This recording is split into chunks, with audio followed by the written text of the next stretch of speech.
Good evening, everyone.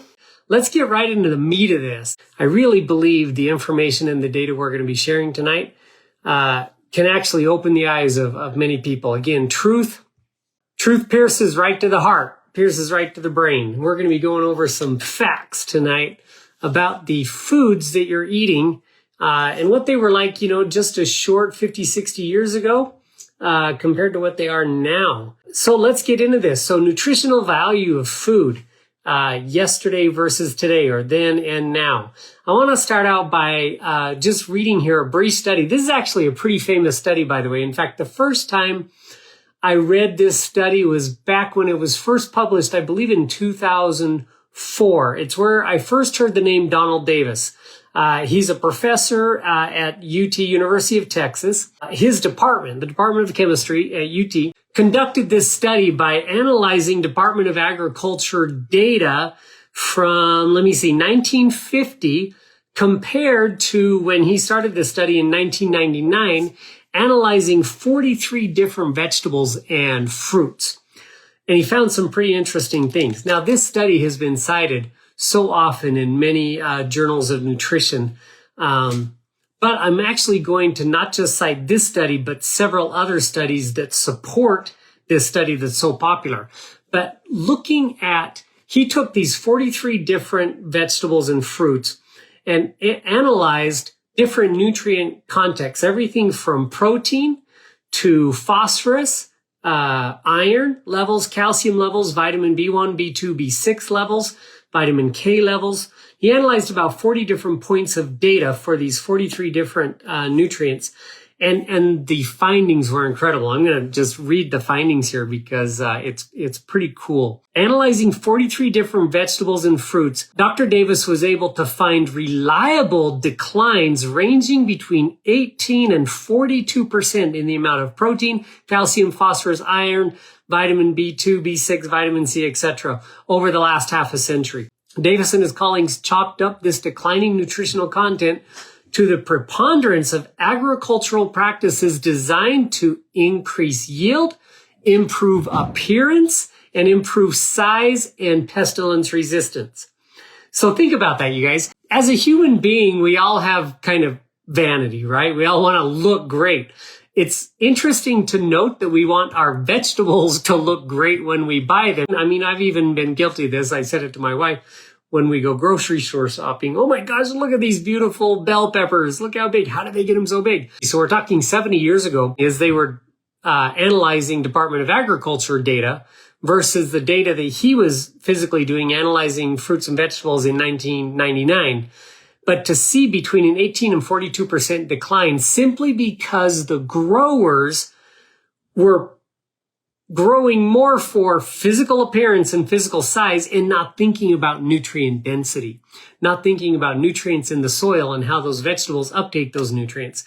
And so you saw this decline in nutrient value. Now, later on, the Cushy Institute analysis analyzed about, 12. They only did 12 fresh vegetables, and they found an average of 20% drop in calcium levels, 37% decline in iron levels, 21% in vitamin A levels, and a 30% decline in vitamin C levels just from 1975 to 1997. That's kind of interesting that Dr. Davis's data goes all the way back to 1950 and showed similar declines as far as percentages, whereas the Cushy Institute started their data in 1975. So I think that tells you maybe from 1950 to 1975, we were still using decent growing practices, but from 1975 on, we saw this major decline in nutrient value of our foods. Now, there's a British study that analyzed not just American, but British data as well. And they went all the way back to 1930 to 1980. This was published in British Food Journal. They found that in their analysis of 20 different vegetables, the average calcium content declined 19%, 22% in iron, and potassium 14% from 1930 to 1980. And they analyzed different data too. It was like 18% in vitamin B1, 22% in vitamin B2. So it's right in that 20, 25% range.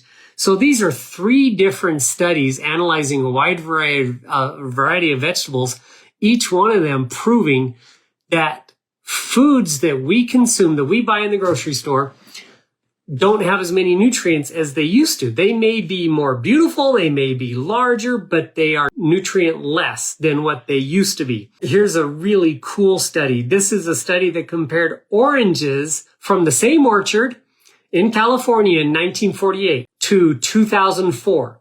So this particular farm, I guess, would pick up an orange and it would analyze the data of I guess, an average yield of oranges. And from 1948 to 2004, they concluded that you would have to eat 8 oranges today from their orchard to get the same amount of vitamin A that was found in 1 orange in 1948.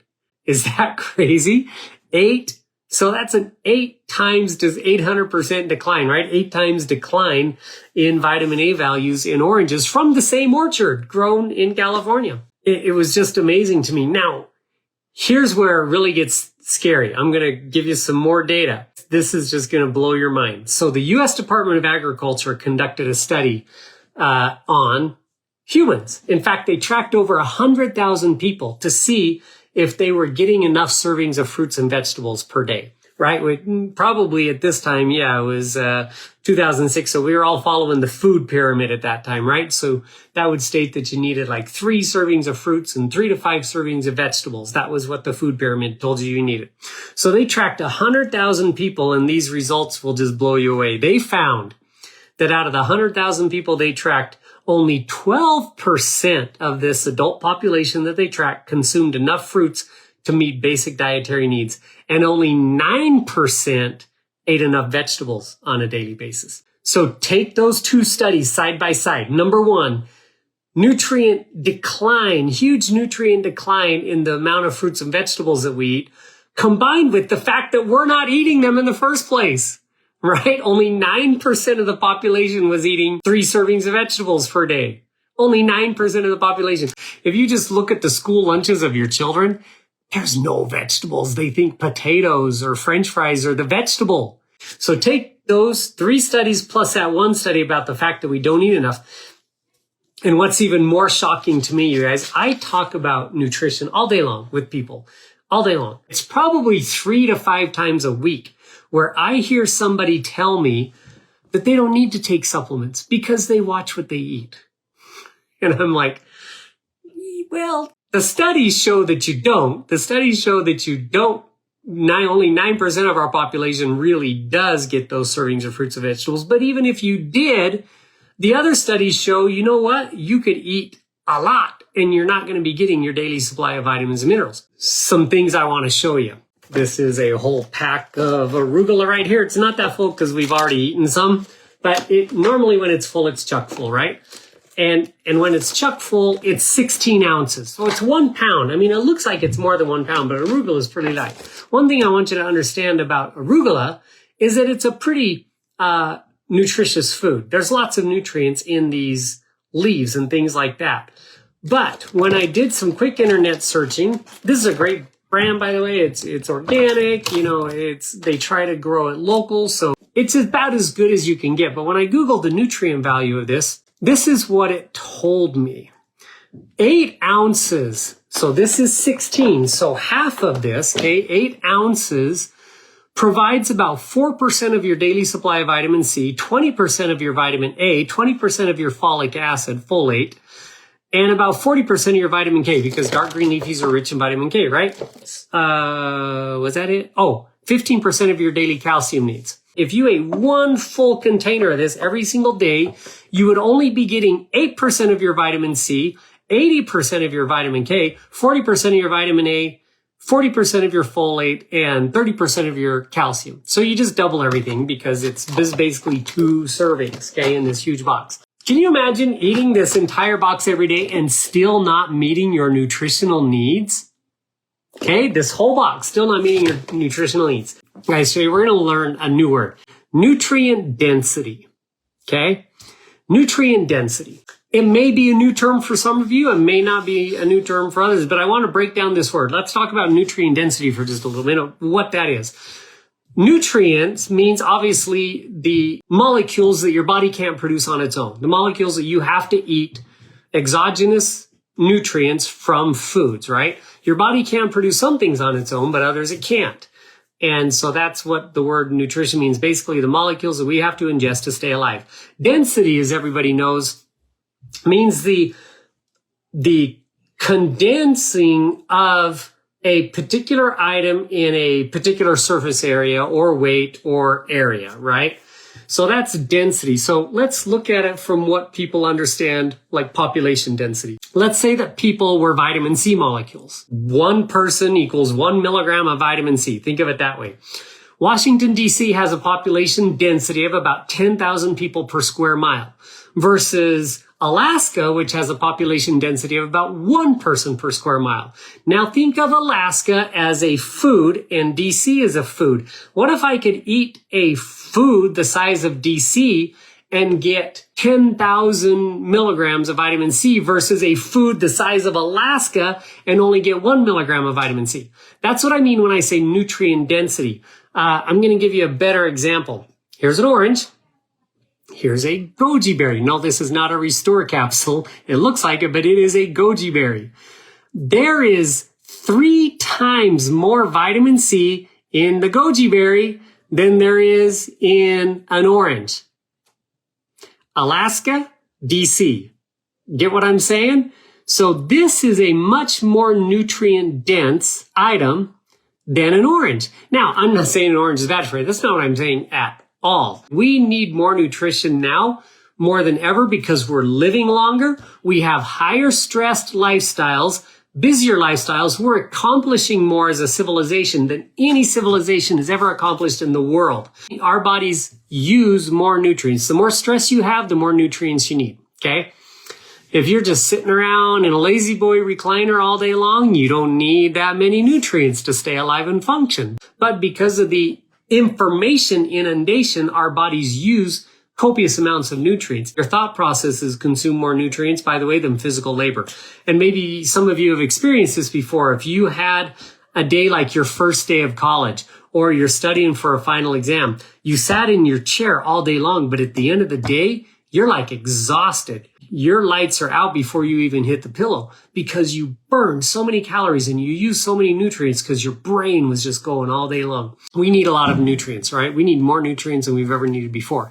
And if you're one of those people that believe that you can get all of the nutrients you need out of just healthy eating, that's great. You can, but the sheer volume that you have to eat, you guys, especially if you're choosing foods that are in the grocery store aisles and everything, you will become obese.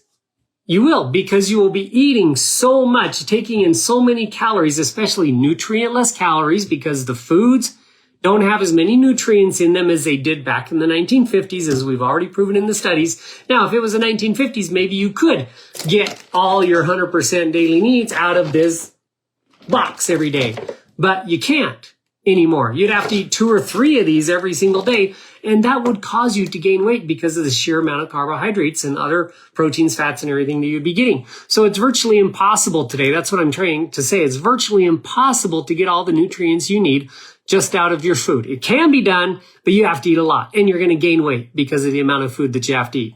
There are people that argue with me and say, everything's fortified nowadays, so I'll just eat foods. I can get, you look at wheat thins, you look at your bread, any pastas, they all say fortified with vitamins and minerals, which is hilarious to me because basically you're getting a dietary supplement then, right? Only it's synthetic.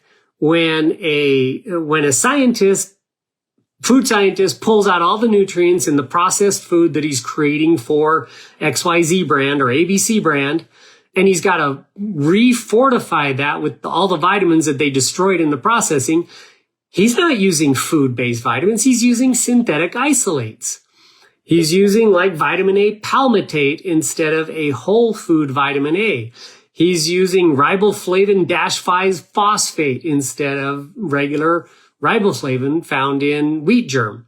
And so basically, if you're taking a synthetic dietary supplement when you think that you're getting all of your nutrients from your fortified foods. So you might as well get it from a good vitamin source instead of eating crappy processed fortified foods or nutrient-less fruits and veggies. Now, please eat your fruit and veggies, okay? There's things in there like fiber and the colors or phytonutrients that are super important, but I'm just talking about your vitamins and minerals here. Getting back to that nutrient density, one of the most nutrient-dense supplements that I have ever created in my career is right here. It's the One by LifeWise. And we call it the One because it really is, when it comes to nutrition, the only one you need, the only one you'll ever need. So when we talk about nutrient density, take a look at these tiny little capsules versus, there's my goji berry right there. So there's 7 capsules here, all just slightly larger or about the same size as a goji berry. And you get 100% or more of all of your nutrients, all your vitamins, a good majority of your minerals, all your omegas, all your phytonutrients, all your enzymes, probiotics, everything that your body needs to survive on in 7 small capsules versus this. Now, please, yes, have a salad, eat this. But if we're just talking about where you're getting your nutrition from, we need to supplement. You guys, the evidence is irrefutable. The facts I've shared with you, multiple clinical studies. Number one, our nutrients are not in the foods anymore, and that's because of farming practices, all right?